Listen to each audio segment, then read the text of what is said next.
Welcome to this week of Missouri Politics Midweek Update. Now we're calling the TWMP Daily before Kelton gets on me. We are joined by Senator Mary Elizabeth Coleman. Senator, thank you so much for making the time. Yeah, my pleasure.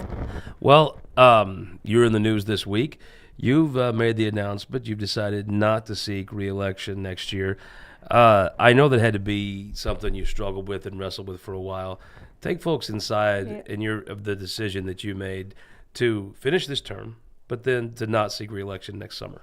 Well, first of all, I wasn't going to make an announcement at all. I was just going to make some phone calls, and I think it speaks to our friendship that I'm even on the show or made an announcement at all. Very grateful. It became abundantly clear to me that in time for people to put together a full race, they were going to need some time to fundraise. I couldn't in good conscience continue doing any fundraising since I had already decided I'm not going to run for re-election, and so started making some phone calls during spring break, letting people know it's going to be just this one term, and then I'm going to be retiring, at least for now, from the state senate, not seeking re-election. And when I called and let you know, you asked if I'd make an announcement, if I'd come on. And I think that I'm happy to explain to people that it is a real honor to be able to do one of these jobs. I served 4 years in the House. Most of the class that I came in with in the House is finishing up. I think 8 years is a good amount of time to dedicate to public service at this point in our life, and happy to kind of be moving on to other things.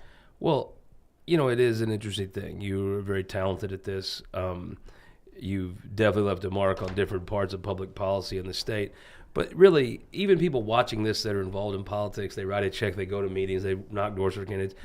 There's a special understanding you could really only have by you and your family putting your name on the ballot, running for office, going through the grind. There's a lot demanded and a lot taken from folks that run.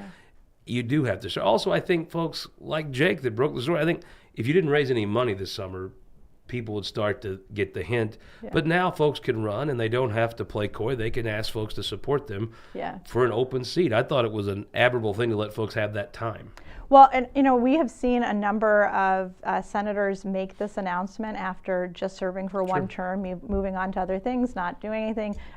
The former senior senator from Jefferson County, Elaine Gannon, did the same thing, and I just think it makes sense to give people enough time. There's a long list of folks that have served, not served 8 years. I mean, Mike Parson didn't serve 8 years.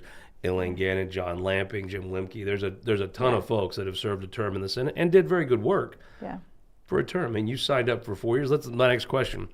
Will you be finishing the term you signed up for? Oh, of course. Yeah, I made a commitment to Jefferson County. Jefferson County is home.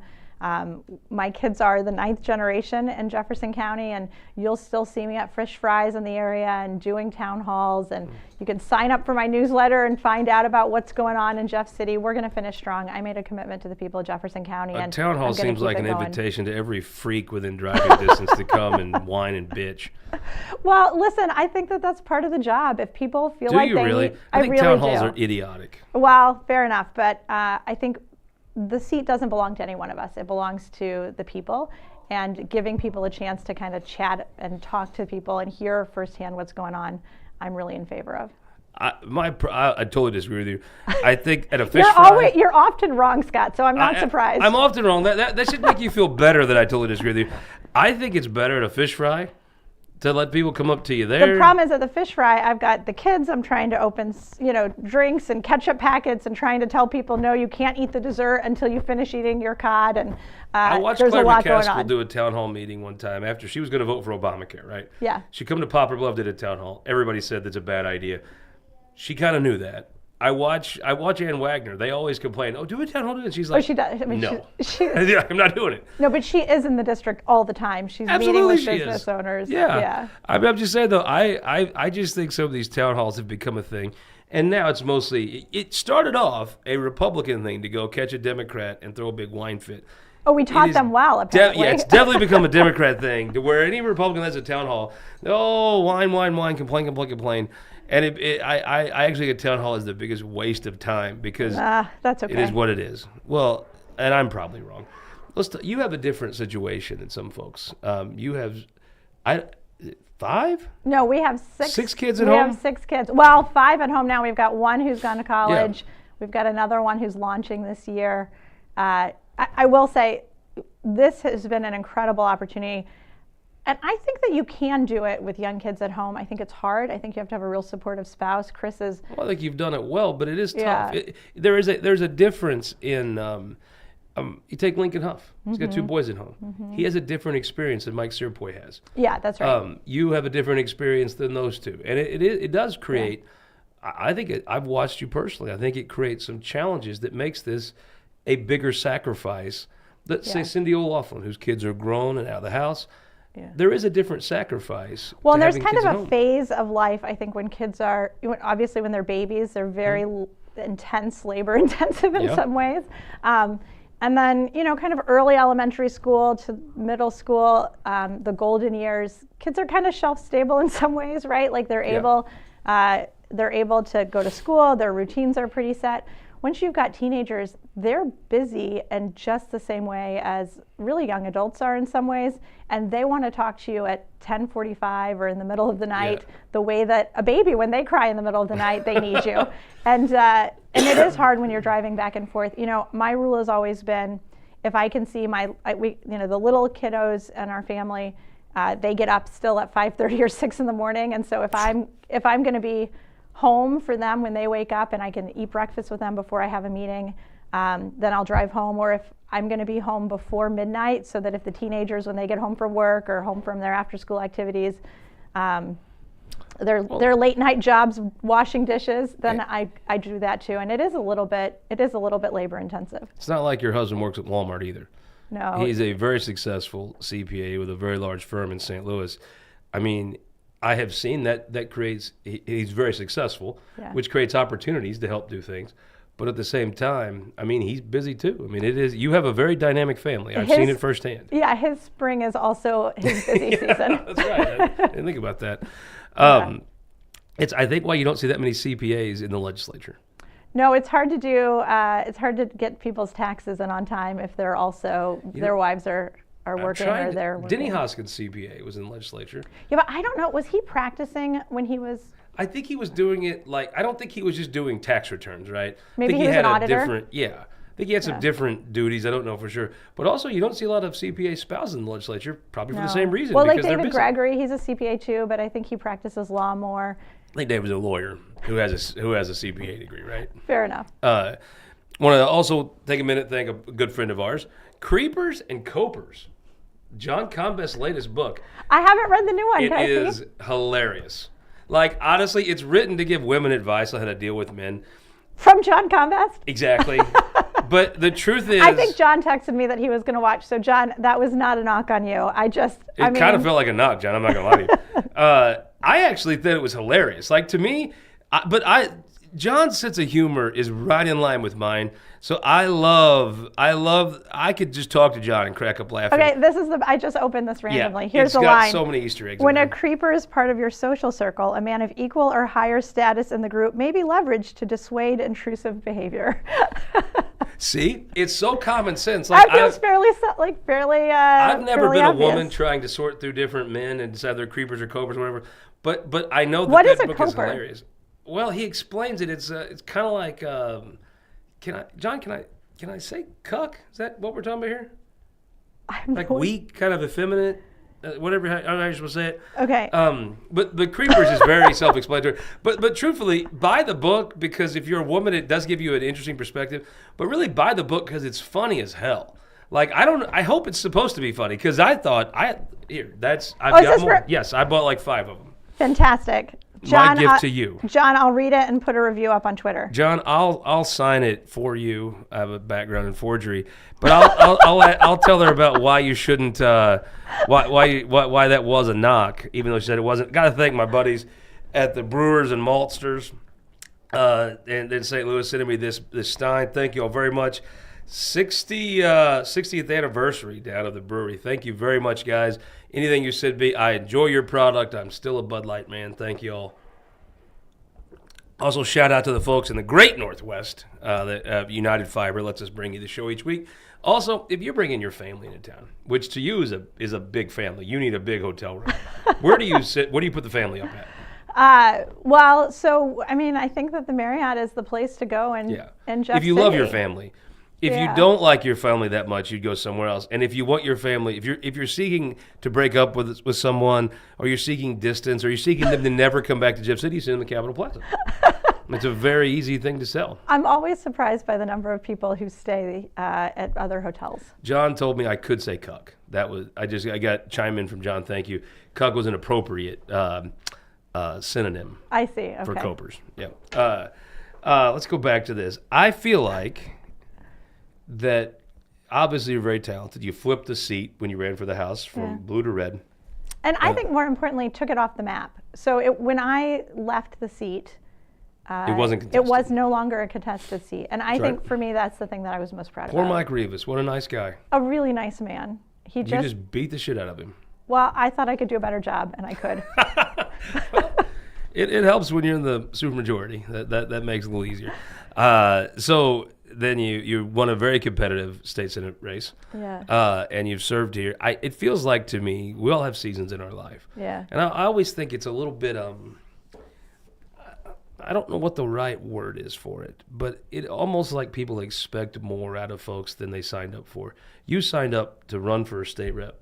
And you did, and you won, and you served, and then you signed up again, and you won, and you served. Yeah. Then you signed up to run for state senate, and you won, and you served. Yeah. At no point did you commit to an 8-year thing, and No. I think sometimes folks in politics, even the folks that watch this show, folks that are interested and like politics, I think sometimes you start viewing people as pieces on a chessboard, and not actual people. That you have. While being a state senator is a tremendous honor, and I mean that. Yeah. It is not the end of your life. It is not the entire way to describe you as state senator. No, and it's probably the least interesting thing about me, frankly, that I've gotten to take this role. I think that, I have an incredible family, and I've been really fortunate to be able to do a bunch of different things. I was, I ran a law firm for a while. I've been able to do incredible work with the Thomas More Society doing... What is that? So it's a public interest constitutional law firm. So we do primarily First Amendment. You got involved with COVID a little bit, right?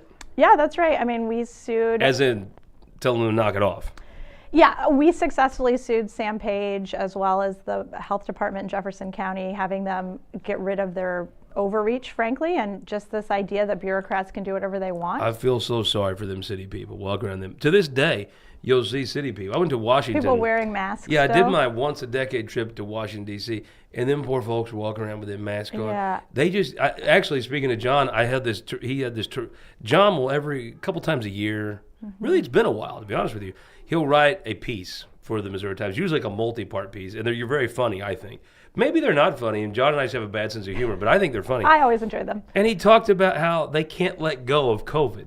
Like the Post and the Star. Well, because then they would admit that they were wrong. I think that admitting that you're wrong You is something that's too hard for them. So I don't know. I mean, so the practice of law has always been really important to me. I am really incredibly proud of the work that the General Assembly has done, particularly around foster care and the Children's Division and social services while I've been here and the legislature. I don't think it was a coincidence while you were there, Daryl Missy came in. That's right. I think he really cleaned up a lot. I think, unfortunately, Judge Missy's time, who's now retired, was spent fixing a lot of things. He didn't get to really, there's different types of leadership. Sometimes you come into something, and kind of like Mike Keogh. He came into a pretty good situation. He's able to be aggressive and go, and sometimes you come in like Mike Parson, and the place is just in a mess. He kind of inherited a mess. Well, and Daryl Missy, I think, really laid the groundwork for Director Bax to be able to come in and do things in that department of the division that she wanted to do. And, I'm looking forward to that partnership over the next 18 months while I'm still a senator to be working on continuing the implementation of the work that we had passed in the General Assembly. So, we've gotten a lot done. I feel really proud of the work that I am doing and will continue to do. One of the things I'm really interested about, Scott, is every legislator thinks that they have done whatever they would do if they weren't running for re-election. Yeah, that's never true, by the way. There is this Bible verse about you can't remove the splinter in somebody else's eye until you get the plank out of your own. And so I'm interested to see, was I like that or not? Oh, hold on. Wait a minute. Speaking of, we had a couple Hey, guys. guests come in. Mr. Gerhardt, Gussie, thank you guys for joining us. How are you guys doing? Good. They've been playing hardcore the last 2 days. Gerhardt, show them all of your pins. He looks like a general. I know. He's been collecting pins, going from office to office like he's trick or treating. We need pins and challenge coins. Anybody watches in the legislature, there's going to be 2 guys coming around, look a lot like these 2. They're going to be kind of trick or treating for snacks and pins but less and sugar, challenge coins. Less sugar, more challenge coins. Oh, hell, give them both. Both. No way. Gerhardt had his first soda yesterday. He opened a Sprite and took a sip and left it because I guess it wasn't good enough. Okay, but essentially we're just coping. Senator Brown, who's stuck in Germany, or I should say gets to be in Germany. Is that what's happened? Where is he? Yeah, he was, remember Heathrow Airport catches on fire? Oh, yeah. He was over in Ireland spring break. He was going to come back. Well, he got rerouted to Germany, and then the planes there got So he's just stuck? He slept in the airport. Is he back today? I think, well, I don't know. I know we had like all these bills that we were supposed to go in the perfection calendar. It was like, well, this senator's not here and this senator's not here. Well, I've been texting him memes of Germans dancing and stuff. So we have the 2 most German-named boys in the entire state with Gerhardt and Gussie. Congratulations. Shout out to JB. Gussie, look at this. We got to check this out here. This is what a very nice lady named Ann, not our favorite member of Congress, but a lady from St. Louis named Ann sent this. This is the St. Louis Sun, an old paper in St. Louis. This is the day Gussie Bush died. This is for you. We're gonna put this up in. We're gonna put this up in your room. You want to look at that camera and tell her thank you? You got to say it loud. Thank you. Nice. All right, boys. We're gonna go play some baseball out in front of the Capitol here. But why don't we finish talking? Could you guys give us about 5-10 more minutes? Okay, like Thank 5 you. minutes. Gerhardt, always a pleasure, sir. General Gerhardt. Bye-bye. See you, pal. Bye, guys. Watch the cords. It is kind of neat. Gussie's out of school, a tornado. I know he's got a 3-week spring break, I hear. He's loving life. But it is a different thing when you have a young child like Gerhardt at home that you bring over here some, and that is just a different set of responsibilities than some other folks have. One of the things that's really fun for me is I started, I filed for office wearing him in a baby carrier. I knocked doors for my first election wearing him on my back, mostly because I didn't want to pay for a babysitter. So while the older kids were at school, he and I would go and door knock. And, and now, speaking of Mike Parson earlier, Gerhardt had walk-in privileges to the governor's office. Yeah, what's up, Governor Kehoe? I mean, you don't even know the disappointment. I know, no challenge coins. He's so sad. Like, Gussie could kind of just walk in to Governor Parson's office. A little different setup now. I know, Gerhardt did too. He's like, I don't understand. He's like, I can't just walk in. Why are they stopping me? What's happening? And then once they got through whatever hurdles the boys had to talk their way through, which I bet they did skillfully, there was no challenge coins. I mean, this is like... Now, Governor Kehoe, I saw him on the side gallery of the Senate yesterday evening, and he said to me, well, really he said to Gerhardt that he promised that he and Gussie would get his first challenge coins and that they're being made. Well, the funny part was, like, Mike Parson thought the challenge coins and the way he presented them were like he invented them, and he was very grandiose presentation Governor Parson would have, and of course, which left a lasting impression. Oh, and on so the Gussie boys. thinks challenge coins are the bee's knees, man. Yeah. We were sitting there playing with them. We look. I asked him. He has a Jeff Coleman one. Yeah, Brad Chris too. Did you see the Brad Chris one? Brad Chris is the best one I saw. The Brad Chris, I think, is the top of the line. It's pretty. Jeff Coleman, representative from Jackson. Any relation? No, but what's funny is sometimes, speaking of town halls, people will say like, oh, you voted for this bill. How come you don't know about it? I'm like, I haven't voted on it. It hasn't come to the Senate yet. And they're like, well, it says Coleman in the House. You're like, well, yes, that's a nice man named Jeff Coleman. You also haven't stolen 114 bases in here. You're not related to Vince Coleman either, right? No, I haven't stolen any bases. All right. I want to talk, just before we let you go, about the Senate in this session, but also part of me feels like there's a season in everyone's life. Yeah. Gerhardt's not going to be impressed with challenge coins and wearing his pins like a general forever, right? Yeah. Those moments slip away. I don't feel like, this is just my white trash hillbilly opinion, it feels like you're not totally done with public policy in the state of Missouri. I think anybody who works in that building has a certain kind of sickness. If you're watching this show, you have it too. Yep. And Right. I can't imagine that it goes away. You have been very active in education issues and school choice issues. It feels like when you look at the span of your, I guess it's technically still 7 years, but take it 8 years. I believe when you came here, there was very little chance of, I remember the day the first school district went unaccredited. I called Kate Casas and I'm like, your day has come. That was like 2014. The day had not come. I thought when Normandy was unaccredited, because she'd been working on these issues, and Kate's the person I always associate with working on this issue. I know lots of other folks do and have, but Kate's the one I knew for a long time. She has a Teach for America background. She's been working in education and really trying to make sure that she's just kind of impressive. Every kid in the state of Missouri gets a quality education. And full stop, that's what she cares about. And it's hard not to like and root for somebody who feels that way. Well, she's also like a good person that whatever she's working for, unless it's the designated hitter, you kind of would She would never. Well, yeah, she's a Christian. She wouldn't do that. But it does feel like when you first came here to the house your first day, that issue, you needed a telescope to see it. Yeah. Now it's here. It's do you do it next year, the following year, blue ribbon, whatever. The fact of the matter is that is an issue you've got to watch in real time come of age. And now it's going to happen. Well, and with the Trump administration getting rid of the Department of Education to the extent they're able to, what and does all that of mean this. for Missouri? Do you even know? I mean, I think that this is why it's so exciting, is we're going to be looking at how do we make sure every kid in the state gets a quality education, because right now that's not happening. And we're going to get to really build a system up from the ground rather than trying to work within the parameters that aren't working. When we were on the once-a-decade trip to Washington, the American Farm Bureau has a hotel right across the street, it's a Holiday Inn. That's where we stay. And right across the street from that is the Department of Education. And, I mean, it was a grim scene. Then they started the protesting, which is you want to make me not agree with you? Get in the middle of the street. You want to go the Capitol steps and protest? Great. You get in the middle of the high street like those Palestinian people did. I'm not a fan. Yeah. I do feel like, though, you've been out, speaking of that, you've been outspoken for Israel. It seems like everything you're outspoken on, people are out in your front yard complaining about it. Do you ever just I always thought, what if you got the water hose out? Well, is that illegal? I bet Marshak would not think that's illegal. Well, I will say when the Palestinian protesters were in front of our house, it was often Chris would decide to mow the lawn at that time, and there's some really family photos that will live in our family lore of Chris just out mowing the grass while people are protesting on the sidewalk, just totally unbothered. Although in my view, Chris is in Jeffco with a wife beater.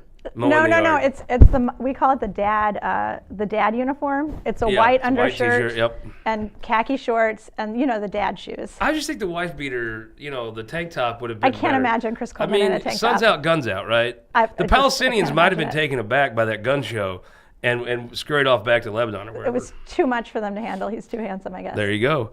And the other part is the pro-life cause. You're the person I associate most with the pro-life movement in this state. Yeah.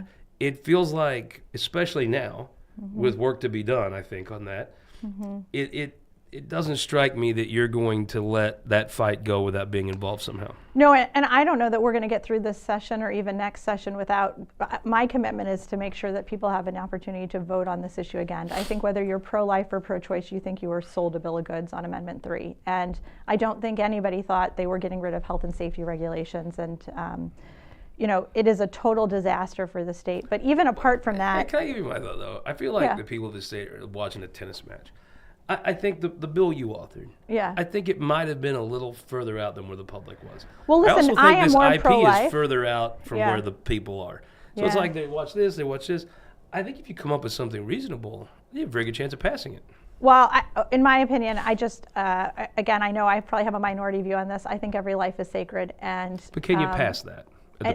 And working on what can we get is important. That's where everybody likes to chirp on Facebook and Twitter, and I get that. Please, if you want to chirp at me, I'm the person who just or me. I really don't care.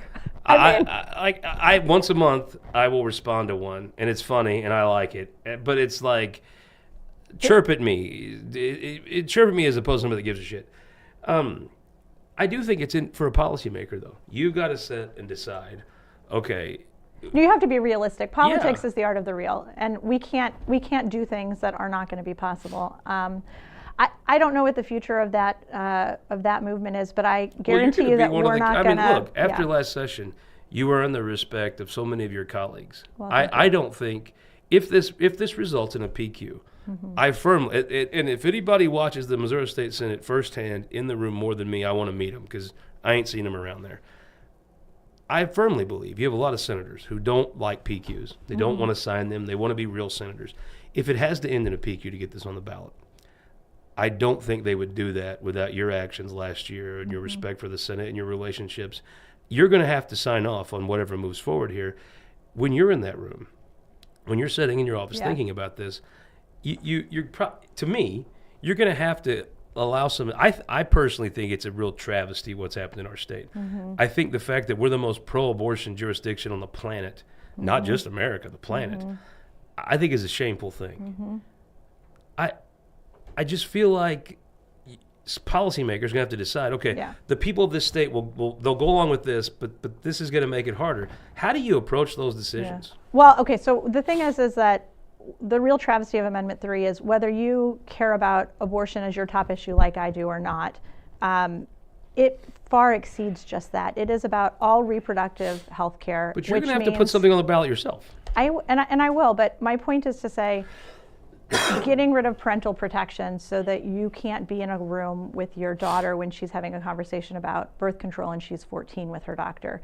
For every family that's affected by abortion, there are 1,000 families that are affected by that conversation. 10. There are people, 10,000, 20,000. For every conversation that is happening about abortion, there are other conversations about, should the legislature and the elected people be able to make these rules, or should it be prohibited in the Constitution? So my concern is that the only thing people thought they were voting on for Amendment 3 was about abortion. And the truth is it was far bigger than that, and we have to make sure that we're addressing all of it and not just trying to ram something down that, to your point, people thought it was about abortion and they thought they were proving it about abortion. If we go to the ballot again and it is only about abortion and not all of these other problems with Amendment 3, we'll lose. I agree with you on all that. I think that makes total common sense. You're like, this is not what I want to talk about. But at the end of the day, it's going to come down to a couple things, right? Do I have the votes to get it out of the Senate? Well, even if you have the votes to get out of the Senate, do you have the votes to get it passed by the state of? I mean, because this is not a but whether you can get something out of the Senate is in some way it's the first step. It is a shorthand for what the people of Missouri are going to say, because we exceptions, rape and incest. We have all of this. That's the number one thing I hear, and or miscarriage care, ectopic pregnancy care, life of the mother exceptions. I hear all of those. Well, things. you hear more than I do, because I try. When somebody talks about abortion, I try to run, but it's all you ever talk about with me. You're the most recognized person in the state on this issue. Fair enough. It would be like not talking cattle farming or Lincoln Huff. I mean, you're the most recognized person in this state. I couldn't talk to you about cattle farming. Exactly. So we're talking about abortion. If it comes, I hear those two things. Yeah. I guess when it comes down to it, do you believe that the most ardent pro-life folks in the Missouri Senate, like yourself, are you willing to advance something to the public that includes these exceptions in hopes that will make it easier to pass? Yeah. I mean, I think absolutely there's a recognition that you can't go against where the public is on these things. And if you're trying to pass something at the ballot, you have to meet people where they are. Speaking of your Senate career, you've seen the Senate about as miserable a place as it could possibly be. Oh, it really for your first 2 years.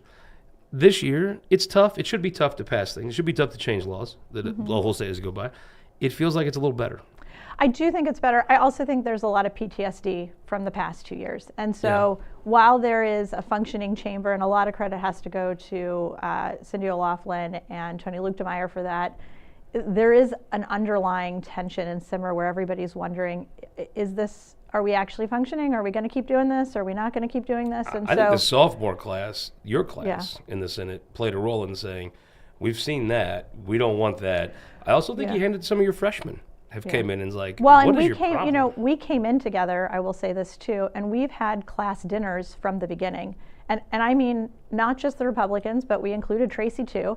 And she's fun to have dinner with. Of course. And, this relationship, this is how you have enough trust to be able to negotiate something through. I have to be able to fight with you on something today on this issue and then collaborate with you tomorrow on another one, or the building doesn't work the way it's supposed to. So I am hopeful. I'm looking forward to seeing who Jefferson County decides to send to replace me. The seat belongs to them. I have some ideas about who I think would be good. Okay, let me tell you the names I've heard. Okay. Kenny Waller, the former county-wide elected official, now state legislator. I've heard Renee Reuter, who has some statewide name. I think the auto dealership probably gives her a big advantage in name ID. It's a different kind of name, but I think regular people understand. Yeah. Former St. Louis County legislator Jim Avery has moved to Jeffco. He's talked about running. And then Representative David Castile. talking about running. Yeah, Cecily Williams too. I mean, I think every Oh, is she? every rep. I don't know. She's a freshman. Freshman rep. I don't rep. know her. Yeah, I think every representative who is in the district is probably taking a good close look at Sure. it. I think that David Castile, who took over the 97th, which was my former district, is very impressive. He's a small business owner.